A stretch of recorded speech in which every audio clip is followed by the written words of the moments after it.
हे गाईज, आज आपण बनवणार आहे खोबऱ्याची बर्फी। त्यासाठी असं खोबराचे पाठीमागचे बाजूचे मसाल काढून घेऊयात। खोबऱ्याची बर्फी बनवण्यासाठी आपण साहित्य बघून घेऊयात। खोबऱ्याचा खीस हा मिक्सरमध्ये किंवा तुम्ही किसणीने बारीक करून घेतलं तरी चालेल। जितकं खोबरं घेतलंय त्याच्या अर्धी साखर, थोडंसं 3 ते 4 चमचे दूध, त्यानंतर काजू आणि त्यानंतर थोडीशी वेलची पूड। चला सुरुवात करूया खोबऱ्याची बर्फी बनवण्यासाठी। तर पॅनमध्ये आपण तूप,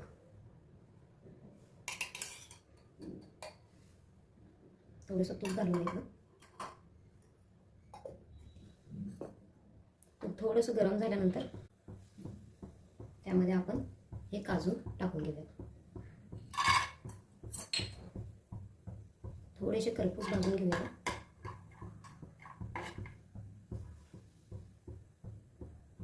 इथे अशा प्रकारे थोडेसे खरपूस काजू भाजून घेतलेले आहेत। आपण हे काजू काढून घेऊया।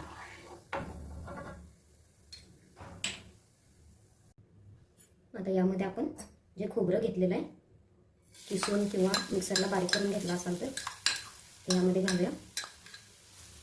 थोडंसं भाजून घेऊया। त्याला पूर्ण चॉकलेटी होईपर्यंत नाही भाजायचं आपण, नाहीतर आपल्या वडीची पूर्ण कलर चेंज होतो। अशा प्रकारे आपलं थोडंसं खोबरं कलर थोडासा चेंज झाल्याचा असं भाजून घ्यायचं। त्याला पूर्ण चॉकलेटी नाही करायचं, त्याचा चव ही बर्फीची खूप वेगळी लागते। असं थोडंसं पांढरच असताना त्यामध्ये आपण घेतलेली साखर घालून घेऊया। ही साखर विरघळेपर्यंत थांबूया। इथं साखर थोडीशी ओलसर झाली, पूर्ण विरघळून घेतलेली नाहीये मी अजून। त्यामध्ये आता आपण हे थोडंसं आपण जे दूध घेतलेलं ते थोडंसं घालून घेऊया।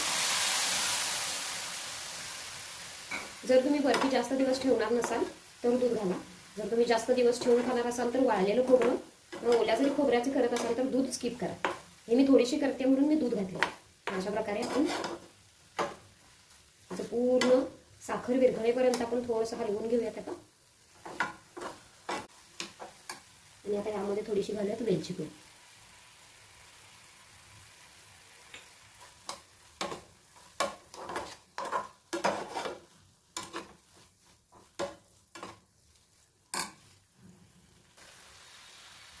सुंदर असा सुवास सुटलेला आहे त्याचा वेलची पूडमुळे।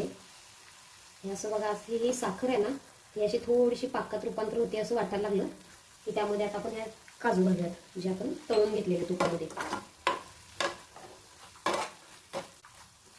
साखर आपली पूर्णपणे मर्ज झालेली आहे त्यात आणि थोडासा घट्टसरपणा पण आलेला आहे या मिश्रणाला। आता आपण यावर गॅस बंद करूया आणि थोडंसं सेटल होईपर्यंत थांबू। इथं मी एक छोटीशी प्लेट घेतलेली आहे स्टीलची, त्याला आपण थोडंसं खाली चिटकू नये म्हणून तूप लावून घेऊया। आणि ह्या प्लेटमध्ये आपण जे मिश्रण तयार केलेलं आहे बर्फीसाठी ते टाकून घेऊया।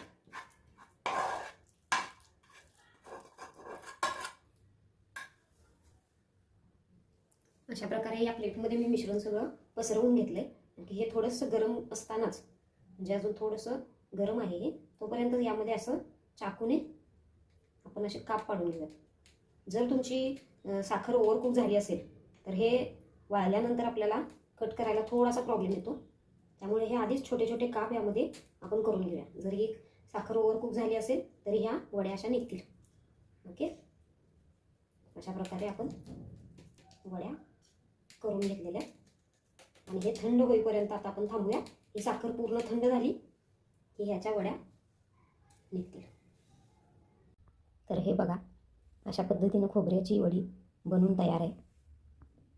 हे अशा खूप छान पद्धतीने अशा निघलेल्या आहेत। त्यावरती काजू असं सुंदर दिसतंय। तर तुम्हीही नक्की घरी करून बघा। बाय।